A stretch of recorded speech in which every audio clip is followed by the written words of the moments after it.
Dr. Kim Daeho felt his heart pounding as he stepped off the transport shuttle onto the rocky surface of Kepler 44b. The crimson sky stretched endlessly above him, dotted with 3 alien moons that cast eerie shadows across the barren landscape. After 3 grueling years of fighting bureaucrats and skeptical investors for funding, he was finally here.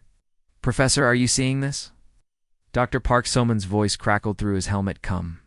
She was already 50 meters ahead, her excitement barely contained as she pointed toward a massive structure jutting from the planet's surface.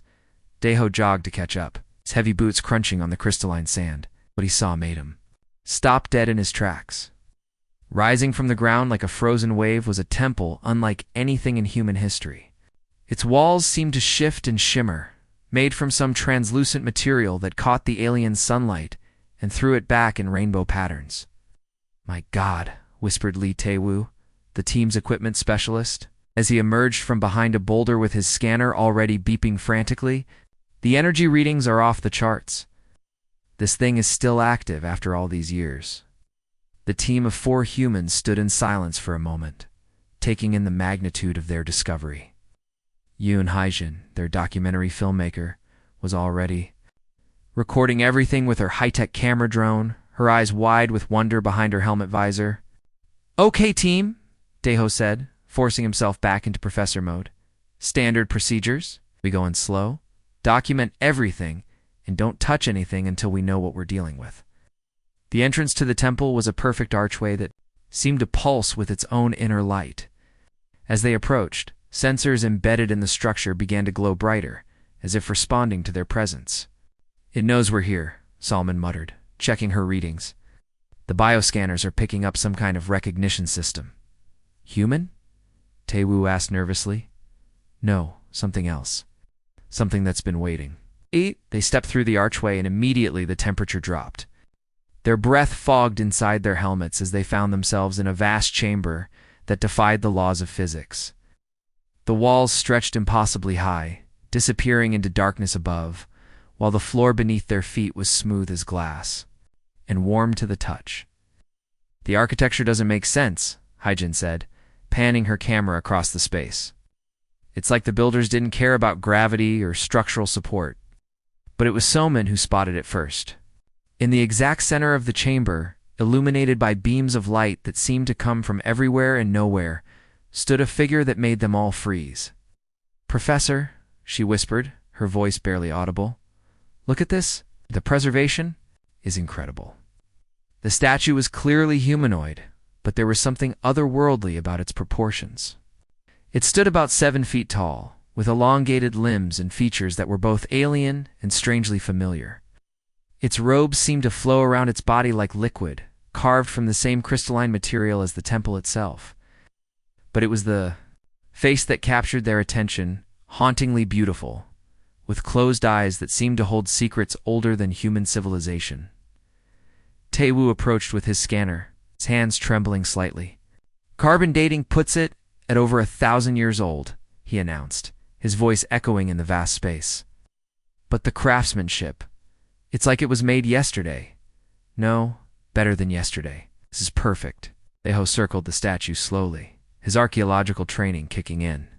He noted the intricate details carved into the robes, symbols that looked almost like writing but in no language he'd ever seen. The figure's hands were positioned in what might have been a gesture of welcome or warning. "Are you getting all this?" he asked Haejin, who was capturing every angle with her drone. Every detail, she confirmed. "This is going to revolutionize everything we know about ancient civilizations. We're going to be famous, Professor." "Famous might be putting it mildly," Salman added, still staring at her readings. "The energy signatures coming from this thing are unlike anything in our databases. It's almost like it's alive." Daeho felt a strange pull toward the statue. There was something about its serene expression that reminded him of stories his grandmother used to tell him when he was a child, tales of sleeping princesses and ancient guardians waiting for the right moment to awaken. "You know what this reminds me of?" he said with a grin, the tension of the moment making him giddy. "My grandmother's stories about sleeping princesses. She always said that true love's kiss could wake anyone from the deepest sleep." His team members chuckled, the sound bouncing off the crystal walls. It was exactly the kind of joke Daiho was known for, lightening the mood when things got too serious. Professor, you're not thinking what I think you're thinking, Soman warned, but there was laughter in her voice. Come on, it's for the documentary, Daiho said, already moving closer to the statue. Imagine the headlines: archaeologist attempts to wake ancient alien with kiss, without really thinking about the consequences, driven by 3 years of stress and the euphoria of discovery. Daiho leaned forward and planted a theatrical kiss. On the statue's smooth forehead, for a moment, nothing happened. His team was laughing. Hyjin was getting the perfect shot. And Daiho was already planning the joke he'd tell at the next archaeology conference. Then the world exploded in light. The chamber erupted in brilliant radiance that somehow didn't hurt their eyes. The statue's eyes snapped open, revealing orbs of pure energy that seemed to contain entire galaxies. The crystalline walls began to hum with power, and the air itself seemed to vibrate with ancient magic. A voice filled there. Minds not heard through their ears, but felt in their very souls. It was melodic, beautiful, and utterly terrifying. Your species is doomed, young one. The devourers come. The brilliant light faded slowly, leaving the 4 humans blinking in amazement. Where the crystal statue had stood moments before, now, a living being gazed down at them with eyes that sparkled like distant stars. Her skin had a subtle luminescence, as if starlight flowed through her veins, and her long silver hair seemed to move with its own gentle breeze. Please do not be afraid, she said, her voice now spoken aloud rather than echoing in their minds. It was like listening to wind chimes mixed with the sound of ocean waves. I am a Ra of the Etherean race, and I have been waiting for your kind for so very long. Daiho took a shaky step backward, his mind struggling to process what he was seeing. You're alive. And now you've you're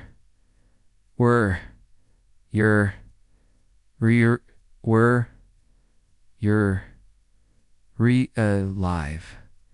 Yes. Ara smiled sadly. Though I sometimes wonder if 1,000 years in stasis can truly be called living, I have watched civilizations rise and fall through my dreams, felt the pulse of the galaxy change, and waited for someone brave enough or foolish enough to wake me. Soman, ever the scientist, pulled out her tablet and began recording data frantically. Your cellular structure? It's unlike anything we've cataloged. You're not entirely biological, are you? You're some kind of energy matrix integrated with organic tissue. Your species is remarkably observant, Era said, seeming pleased. Yes, we Ethereans learned to blend matter and energy eons ago. It allowed us to survive in ways pure flesh could not. But even that was not enough in the end.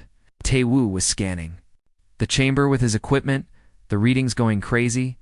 Professor, the energy levels in here just increased by 3,000%. Whatever she is, she's incredibly powerful. Power, Era repeated, her expression growing darker. We could move planets, reshape stars, travel between dimensions. We thought ourselves gods, but gods can die. And we learned that lesson in the most terrible way possible. Hyjin kept her camera focused on Ara, instinctively knowing this was the most important footage ever recorded. You said something about devourers. What are they exactly? Ray raised her hand, and the air in the chamber began to shimmer. Suddenly, holographic images filled the space around them. 3-dimensional movies that showed the rise and fall of an incredible civilization. They saw cities that floated in space, beings of light dancing between stars, and technology that seemed like pure magic. This was our galaxy once, Ara explained as the images shifted and changed. My people, the Ethereans, had spread across 10,000 worlds. We were explorers, artists, philosophers. We believed the universe was infinite and beautiful, meant to be cherished and protected. The images changed, showing something that made the humans gasp in horror. Massive, writhing shapes appeared in the hologram, creatures that seemed to be made of living darkness, each one the size of a moon.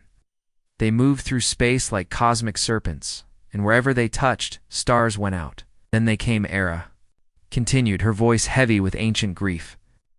We called them the Devourers because that's all they do. They consume, not just planets or stars, but the very fabric of space itself. They turn matter into void, energy into emptiness. The opposite of creation. Solomon stepped closer to the holographic display, her scientific mind trying to understand. But what are they? Are they alive? Are they machines? Some kind of natural phenomenon? We never learned their true nature, Era admitted. They don't communicate, they don't negotiate, they don't even seem to notice individual beings. Simply arrive, consume everything, and move on. Like a cosmic plague that turns the universe back into the nothingness it came from.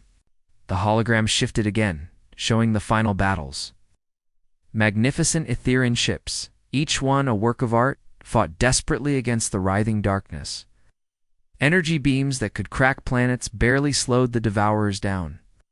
Weapons that could destroy entire fleets passed through them like they were made of shadow. We fought for centuries, Ara said, watching her people's last stand play out in the air before them. We threw everything we had at them, our greatest weapons, our most brilliant minds, our most powerful warriors. Nothing worked. They consumed our fleets, our worlds, our very stars. Deho felt his throat go dry. But you survived. You're here. Survived because I was chosen to be a warning, Era replied. In our final days, the last of our scientists discovered something terrible. The Devourers don't just wander randomly through space. They hunt. They sense when a species reaches a certain level of technological advancement, and then they come. To eliminate the threat. Taewoo laughed nervously, but there was no humor in it. You expect us to believe that some cosmic monsters are going to come hunting for humanity? That sounds like something from a bad science fiction movie. Ra turned to look at him directly, and her star-filled eyes seemed to see right through him. Tell me, young one, has your species recently achieved interstellar travel? Have you built ships capable of reaching other star systems? The question hit them like a physical blow. Just 6 months ago, the UES Horizon had launched from Earth. Humanity's first true interstellar vessel, designed to establish a colony on Proxima Centauri. The colony ship, Suman whispered. The Horizon launched just ... 6 months, 2 weeks, and 3 days ago, Ara finished. I felt it the moment your ship's engines ignited. The signature is unmistakable. Your species has crossed the threshold. Holographic display changed one final time, showing star charts and trajectory lines. A pulsing red dot marked Earth's location, and slowly, other red dots began moving toward it from the dark spaces between galaxies. They know where you are now, Ara said quietly. The Devourers have turned their attention to your solar system. Based on their previous patterns, I estimate you have perhaps 5 years before they arrive. The 4 humans stood in stunned silence, the weight of her words settling over them like a funeral shroud. Everything they had known about humanity's future, about their place in the universe, had just been turned upside down. 5 years, Deho repeated slowly. 5 years, until the end of everything. The end, Ara said, and for the first time, there was something like hope in her voice. A test. The greatest test your species will ever face. And perhaps ... perhaps this time, the outcome will be different. The emergency broadcast crackled to life across every screen on Earth. Dr. Kim Deho sat in a sterile government briefing room, watching as world leaders dismissed his report with nervous laughter and skeptical headshakes. Ladies and gentlemen, announced Director Sarah Chen of the Global Space Agency, we've reviewed Dr. Kim's footage and findings. While extraordinary, we cannot confirm the authenticity of these claims about cosmic threats. Deho slammed his hand on the table. You're making a mistake. Era showed us the star charts, the gravitational signatures. The Devourers are real, and they're coming. 3 weeks later, everything changed. The Hubble Deep Space Observatory detected something that made every astronomer on Earth go silent. Massive gravitational waves were rippling through space, unlike anything in recorded history. The Kepler telescope recorded entire star systems simply vanishing, their lights snuffed out like candles in a hurricane. My God, whispered Dr. Park Soman, as she stared at the data streaming across her computer screen. The Vega system, it's gone. 8 planets, 2 asteroid belts, and the star itself, all gone in less than 6 hours. The news hit global media. Like a meteor, panic buying emptied grocery stores. Stock markets crashed worldwide. Religious leaders proclaimed everything from the end times to alien salvation. But the most terrifying part was the pattern. The consumed systems formed a straight line pointing directly toward Earth. President Kim Jong-un called an emergency session of the United Nations. The assembly hall was packed with representatives from every nation, their faces grim as they watched the evidence unfold on massive screens. "My fellow humans," the president began, his voice steady, despite the chaos around him. "We face a threat unlike anything in our history, but we are not helpless. We will not run, we will not hide. If these devourers want humanity, they'll have to fight for it." The hall erupted in mixed reactions. Some delegates cheered, others shouted in multiple languages, and a few simply sat in stunned silence. Back on Kepler 4-4b, Deho stood with Era in her temple, which had transformed completely since her awakening. The crystal walls now pulsed with energy, and holographic displays showed real-time data from across the galaxy. The ancient structure had become a high-tech command center. "Your leaders are brave," Era observed, watching the UN proceedings on a floating screen. "But bravery alone will not be enough.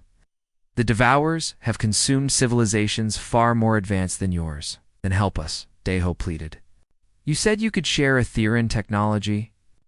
Give us the tools to fight back." Ara turned to face him, her starlight eyes filled with ancient sadness.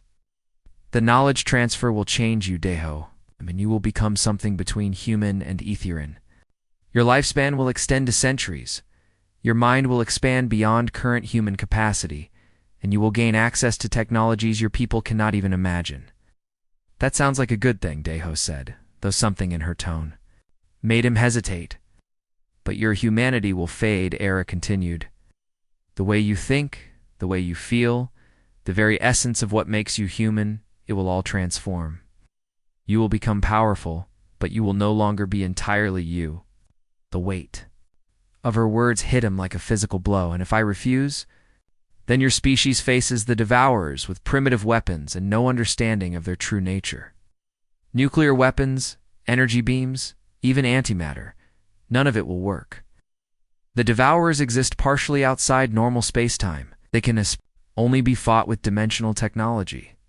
Back on Earth, humanity was tearing itself apart. General Park Min-ho stood in the Pentagon's Situation Room, surrounded by the world's top military commanders. The massive screens showed deployment maps of every nuclear submarine, space station, and defensive satellite humanity possessed. "Sir," reported Colonel Lee Jinwoo, "the European Union wants to begin construction of generation ships. They're talking about evacuating to the Andromeda Galaxy." "Cowards," spat Admiral Zheng Wei from the Chinese delegation. "Oh, we should be building weapons, not running away." General Park rubbed his temples. "We need every advantage we can get. If this transformation Dr. Kim mentioned can help us, we have to consider it." The room fell silent. The idea of deliberately changing a human being into something alien went against every instinct they had. Meanwhile, in secret bunkers across the globe, different factions were forming.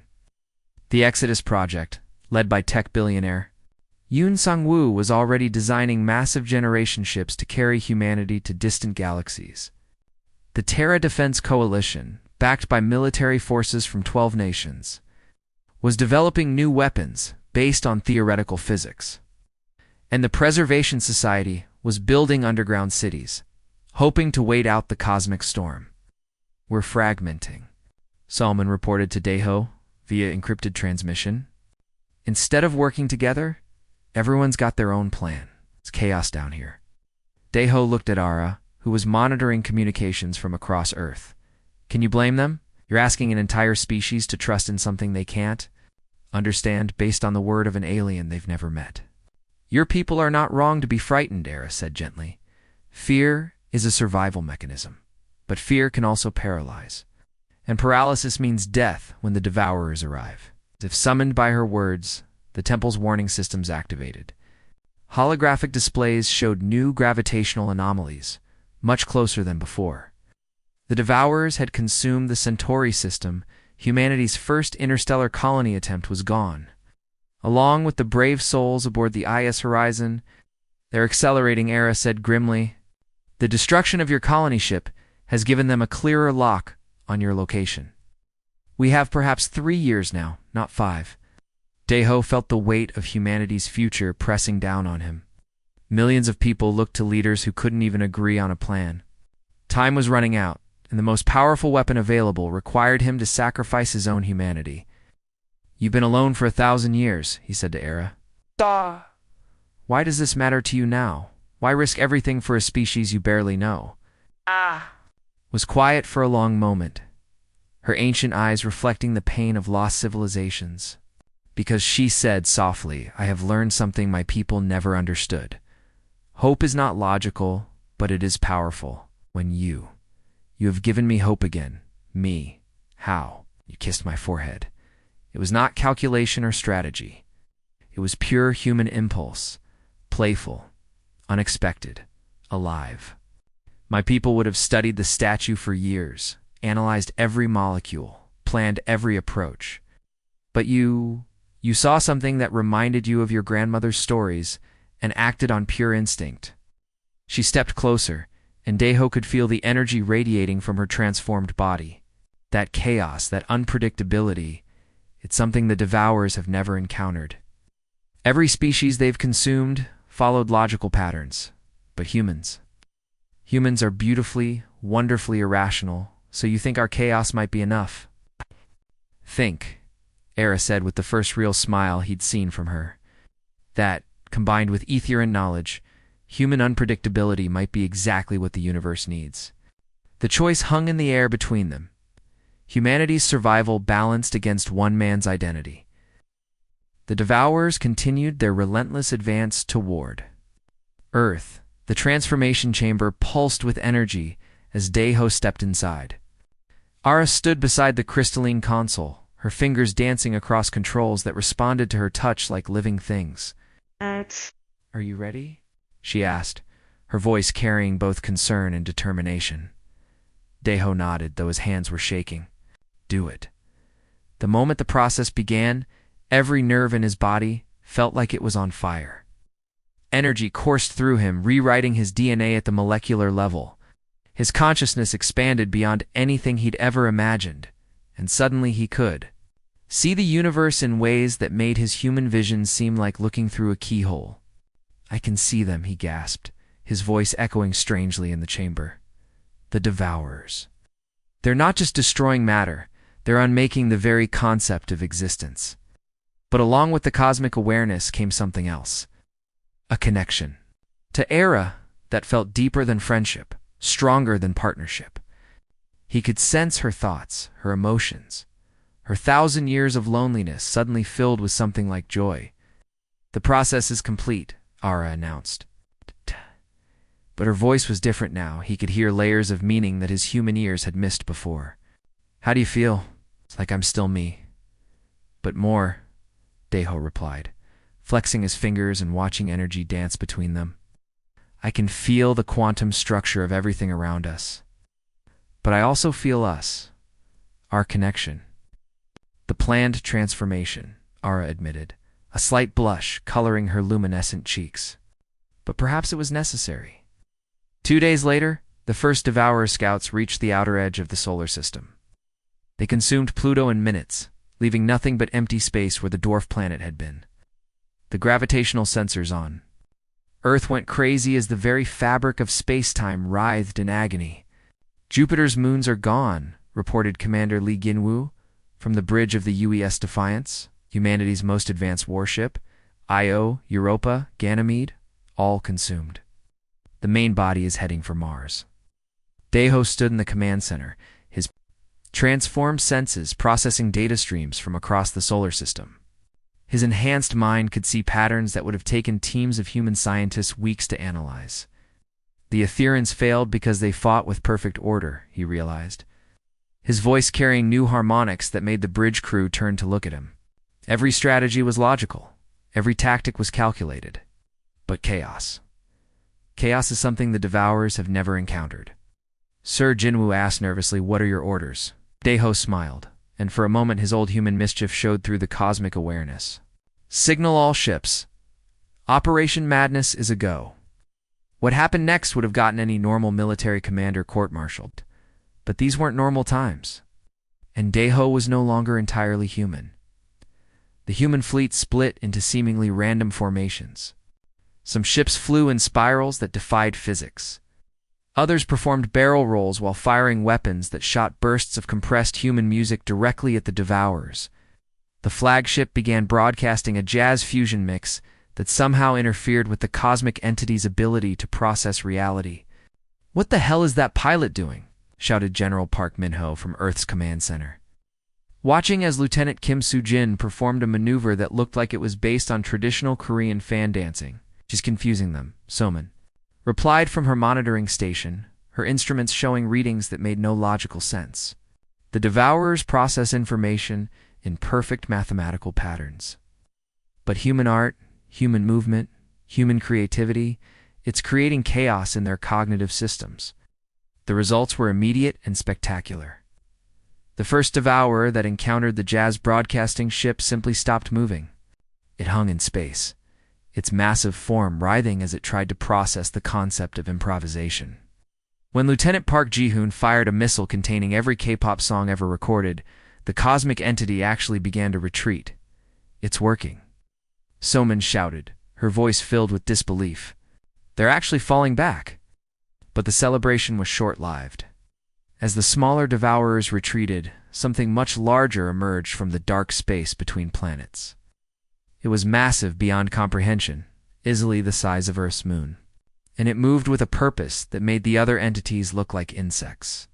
The Prime Aura whispered, her connection to Daeho carrying her fear directly into his mind.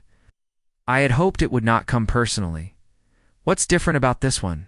Daeho asked, though he could already feel the answer through their link. "It's not just the Devourer," Era replied. "It's the source. The first one. The template from which all others are made."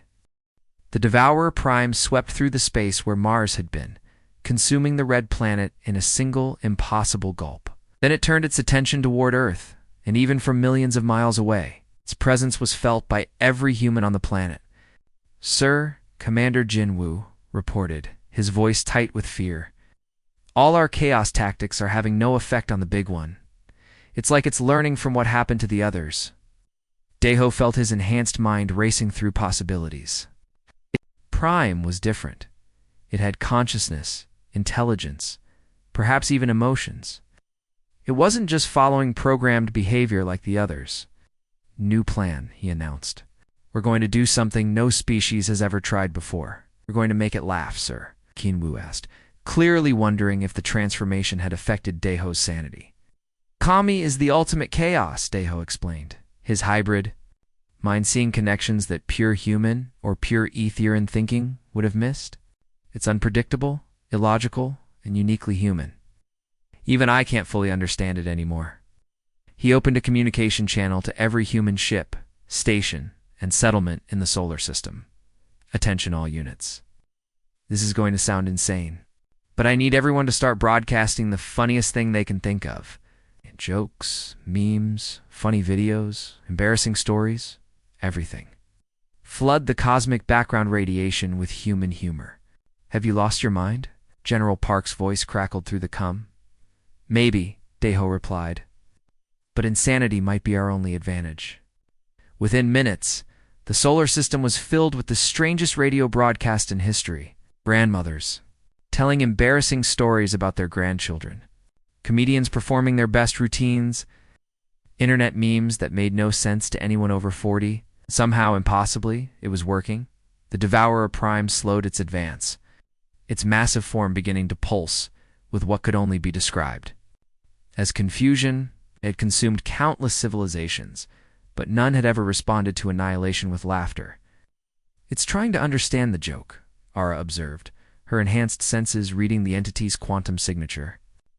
"But humor requires cultural context, emotional understanding, and illogical leaps of thought.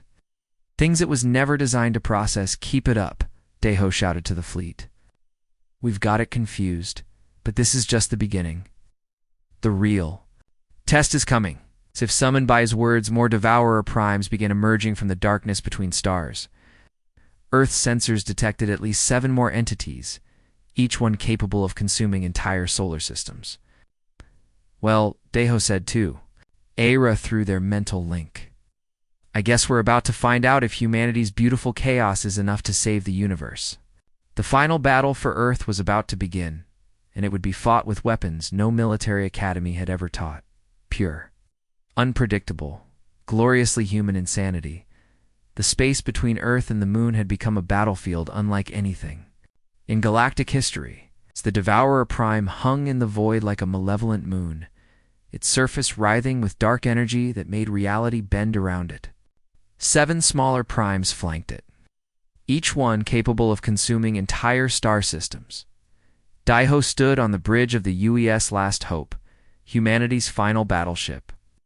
His transformed senses could feel the weight of 8 billion human minds connected. Through the quantum network, Aira had helped them build. Every colony, every outpost, every human settlement across the galaxy was linked in a web of consciousness that pulsed with raw determination. The network is stable, Aira reported, her luminescent form flickering as she processed data streams from across known space. But Deho, this entity is beyond anything my people ever faced. It's not just a devourer, it's the source code of cosmic order itself. Through the viewports, they could see the creature's impossible size. It was easily twice the mass of Luna, its surface covered in patterns that hurt to look at directly. These weren't just geometric shapes, they were mathematical concepts given physical form, equations that rewrote the laws of physics wherever they touched. Sir, Commander Jinwoo called from his station. We're receiving a transmission from the Prime. It's speaking. The voice that filled the bridge was like the sound of galaxies colliding, stars being crushed into singularities, and the very concept of existence being erased. When it spoke, the words bypassed their ears and carved themselves directly into their consciousness. Order will be restored. Chaos will be consumed. The universe will return to perfect silence. Deho felt his hybrid nature responding to the challenge. Part of him wanted to answer with ether and logic, to meet order with counter-order. But the human part of him, the part that had kissed an ancient statue on a dare, had a different idea. Entirely, and taste our chaos, he replied, his voice carrying across every communication. Channel in the solar system. What happened next would be talked about for generations across the galaxy. Instead of launching weapons or deploying shields, humanity did something no species had ever attempted in the face of cosmic annihilation. They got weird on the outer colonies. 16-year-old Park Suri was hiding in a supply closet as devourer. Scouts consumed the mining station around her. Instead of panicking, she pulled out her phone and started live streaming. Okay, so like the universe is ending and stuff, she said into the camera, her voice carrying the casual tone of someone discussing the weather. But before we all die, let me show you this amazing meme I found yesterday. It's a picture of a cat, but the cat is wearing a hat, and the hat has another cat on it, and that cat is also wearing a hat. Her stream was being broadcast across the quantum network, reaching every human consciousness simultaneously. The Devourer Prime, trying to process this information, began to slow its advance. Its perfect mathematical mind couldn't understand why a being facing extinction would waste time discussing cats and hats. Wait, did she just ... Rickroll? A cosmic horror? Laughed pilot Kim Woo-jen from his fighter cockpit as Sari's stream shifted to an ancient Earth meme song. The effect was immediate and catastrophic for the Devourers. The Prime's surface began to ripple and distort as it attempted to process the concept of ironic humor. How could a species find joy in the face of annihilation? How could they laugh at death itself? But Sari was just the beginning. Across the galaxy, humans began adding their own chaos to the mix. Musicians started playing a symphony that had no written score. Each player was improvising based on what they heard from the others, creating a piece of music that was simultaneously coordinated and completely unpredictable. On Mars Colony 7, Chef Lee Dong-wook began broadcasting his cooking show as devourer tendrils wrapped around the habitat dome. "Today we're making kimchi," he announced cheerfully. "And if we all die before I finish, at least the aliens will know how to properly ferment cabbage." The Devourer Prime's form began to destabilize further, was trying to catalog and understand every piece of human behavior, but the sheer randomness was overloading its processing capacity. Each joke spawned 10 more jokes. Each song inspired 100 variations. Each act of human creativity multiplied exponentially. "It's working," Salmon reported from Earth's command center, her instruments showing readings that defied physics. "The Prime's quantum signature is fragmenting. You can't maintain coherence while processing this much chaos." But the real breakthrough came from the most unexpected source. On Earth, in a small apartment in Seoul, 78-year-old grandmother Park Hae-suk had been watching the news coverage of humanity's final battle. She'd never used the quantum network before, but her granddaughter had shown her how to access it. "These young people fighting in space," she muttered to herself, "they must be so hungry. Fighting always makes people hungry." She activated the network connection and began speaking, her voice carrying the weight of decades of love and care. "Hello, my children fighting in the dark. Your grandmother is here, and I want to teach you how to make proper kimchi before whatever happens." What followed was the most detailed recipe transmission in human history. Grandmother Park described not just the ingredients and techniques, but the love that went into each step. She talked about how her own grandmother had taught her the recipe during the war, how she'd taught it to her daughter, how her daughter had taught it to her granddaughter. "You must understand," she said, her voice carrying across the galaxy, "kimchi is not just food. It's patience. It's hope. It's the belief that tomorrow will come, and when it does, you'll be ready with something delicious to share." The Devourer Prime, trying to process why a species facing extinction would spend time discussing fermented vegetables, began to shake. Its perfect order couldn't comprehend the concept of love expressed through food, of hope maintained through tradition, of joy found in the simple act of feeding others. "The love," Era whispered, her ancient eyes wide with wonder. "It's trying to understand human love, but love is chaos. It's illogical, unpredictable, and more powerful than any force in the universe." The Prime's surface cracked like a broken eggshell. Light poured out, not the dark energy of consumption, but something else. Something that looked almost like laughter. No, Daeho realized, his hybrid consciousness finally understanding. Not laughter. Joy. We're teaching it too. Feel joy. The effect cascaded through the other primes. One by one, they began to change. Their dark surfaces lightened, their consuming hunger transformed into something like curiosity. They weren't being destroyed. They were being reborn. When the transformation was complete, the former devourers hung in space like massive, benevolent whales. The Prime spoke again, but its voice was different now, warm, wondering, almost childlike. "We understand, chaos is not destruction. Chaos is life." As the cosmic entities departed, no longer threats but curious observers. Daeho and Era stood together on the bridge of their ship. Round them, the crew was celebrating, but the two of them were quiet, absorbing the magnitude of what had just happened. "My people were wrong," Era said softly, her hand finding his. "Order isn't the highest virtue. Sometimes the universe needs a little chaos." Daeho smiled, feeling both human and something more. "Then we'll give it all the chaos it can handle." Across the galaxy, human colonies began to spread like seeds on the cosmic wind. They carried with them music that had no rules, art that defied explanation, jokes that made no sense, and the absolute refusal to give up even when facing impossible odds. The species too stubborn to die had become the galaxy's unlikely saviors, proving that sometimes the best way to save the universe was to teach it how to laugh. The end.